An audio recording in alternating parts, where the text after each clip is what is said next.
صف بندی سے متعلق مسائل، صف بندی سے متعلق پہلے تو سن لے کہ صف بندی کی اہمیت کیا ہے۔ نماز با جماعت میں صف درست رکھنا ضروری ہے۔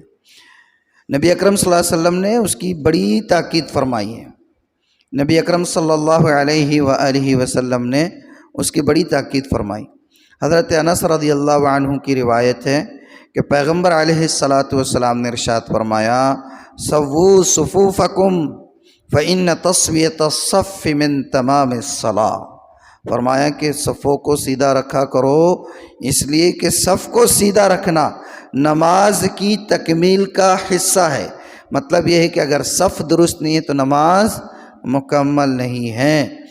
حضرت نعمان ابن بشیر کی روایت ہے، وہ فرماتے ہیں کہ نبی اکرم صلی اللہ علیہ وسلم ہماری صفوں کو اس طرح درست فرماتے تھے گویا کہ اس سے تیر کو سیدھا کر رہے ہیں۔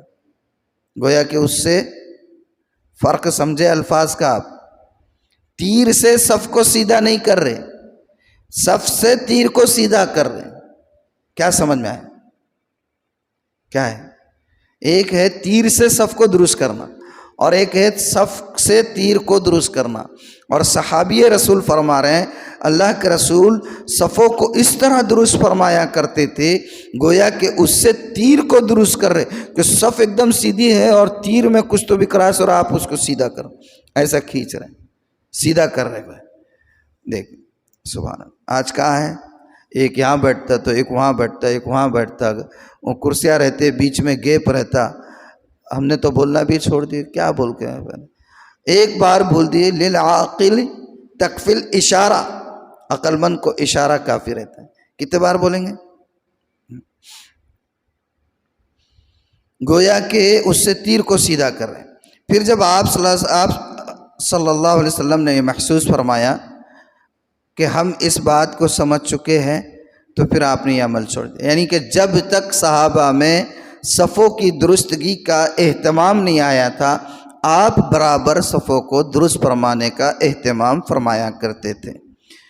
پھر آپ صلی اللہ علیہ وسلم نے ایک مرتبہ نماز پڑھانے کے لیے تشریف لائے اور مصلی پر کھڑے ہو کر تکبیر کہنا ہی چاہتے تھے کہ آپ نے ایک شخص کو دیکھا جس کا سینہ صف سے آگے نکلا ہوا تھا۔ اسے دیکھ کر آپ نے ارشاد فرمایا، ایک شخص صرف سینہ باہر نکلا ہوا ہے، سینہ باہر نکلا، تو اسے دیکھ کر آپ نے فرمایا، عباد اللہ لتصون صفوفکم او لیخالفن اللہ بین وجوہکم۔ اللہ اکبر۔ کہا کہ اللہ کے بندو اپنی صفوں کو درست رکھا کرو ورنہ اللہ تعالیٰ تمہارے درمیان اختلاف پیدا فرما دے گا۔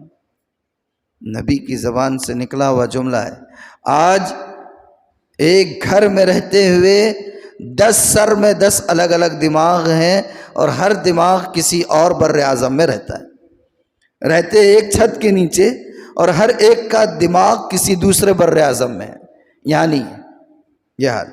حضرت انس کی ایک روایت میں ہے کہ نبی کریم صلی اللہ علیہ وسلم یہ فرمایا کرتے تھے، استووا استووا استووا فوالذی نفسی بیدہ انی لاراکم من خلفی کما اراکم من بینی یدی۔ سیدھے کھڑے ہو جاؤ، سیدھے کھڑے ہو جاؤ، سیدھے کھڑے ہو جاؤ، اس لیے کہ میں تمہیں اپنے پیٹھ کے پیچھے سے بھی ایسے ہی دیکھتا ہوں جیسے سر کی آنکھوں سے دیکھتا ہوں۔ اللہ، امام کو بھی نظر آتا ہے، پیچھے کا نظر نہیں آتا، مگر دائیں بائیں کا تو دکھتا ہے نا، کون آگے ہے، کون پیچھے ہو رہا ہے، کون پہلے رکوع سے چل جا رہا، نظر آتی ہے نا صف۔ پورا کنسنٹریشن کا پورا ستیہ ناش ہو جاتا۔ نماز کا جو کنسنٹریشن ہوتا دھجیاں اڑا کے رکھ دیتے سب۔ بہرحال اس کی تشریح 2-3 لائن کی وہ پڑھ کے ختم کرتے ہیں۔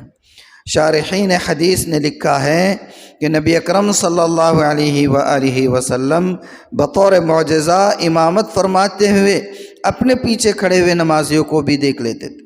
یہ تو آپ کا معجزہ تھا کہ آپ اپنے پیچھے کھڑے ہوئے نمازیوں کو بھی دیکھ لیتے تھے، اور اس میں ایک خاص حکمت یہ تھی کہ نماز کے دوران حضرات صحابہ کی کامل تربیت ہو سکے۔ کیوں دیکھتے تھے؟ تربیت ہو سکے۔ نبی اکرم صلی اللہ علیہ وسلم کے بعد خلفائے راشدین نے بھی صفوں کی درستگی کا نہایت اہتمام فرمایا۔ حضرت عمر ابن خطاب کا معمول تھا کہ وہ باقاعدہ صفوں کی درستگی کے لیے افراد مقرر فرماتے تھے، اور اس وقت تک نماز شروع نہ فرماتے جب تک کہ مقرر کردہ افراد خبر نہ دیتے کہ صفیں درست ہو چکی ہے۔ آج جیسے ہم دعا نہیں کرتے جب تک کہ پیچھے سے مؤذن صاحب نہیں بولتے چندہ ہو گیا، چلو تھیلیا آ گئے، دعا فرمائیں، بولتے نا، ہاں آ گئی تھیلیا، آمین۔ کوئی مسجد میں زور سے بولتے آمین، مطلب یہ کہ آ گیا چندہ۔ تو حضرت عمر کے دور میں جب تک وہ ان کے طے کردہ افراد خبر نہیں دیتے آپ، آج تو امام نے یہ سمجھ لیا کہ سب سے زیادہ شریف بن کے کھڑے ہو جانا اقامت کے وقت، تو انہیں سب سے اچھا امام، سب سے وسط ہے۔ دیکھنا صفوں میں کیا ہو رہا ہے، کدھر ہے، ادھر گردن گھما کے دیکھے، ادھر گردن گھما کے دیکھے، تو کم از کم تھوڑی کیا بولتے غیرت آتی ذرا، ارے امام صاحب دیکھ رہے، امام کو امام سمجھے تو سوچیں گا انہیں، ارے امام صاحب دیکھ رہے، نہیں تو پھر انہیں کیا سوچتا، ارے کیا ہے کہ نہانٹا ہے، میرے کو دیکھ رہا ہے ایک سری کا بار بار، اس کے دل میں کیا تو بھی چل رہا ہے، ایسا بھی نہیں ہونا۔ بہرحال اللہ تعالیٰ حفاظت فرمائے، اللہ تعالیٰ عمل کی توفیق عطا فرمائے۔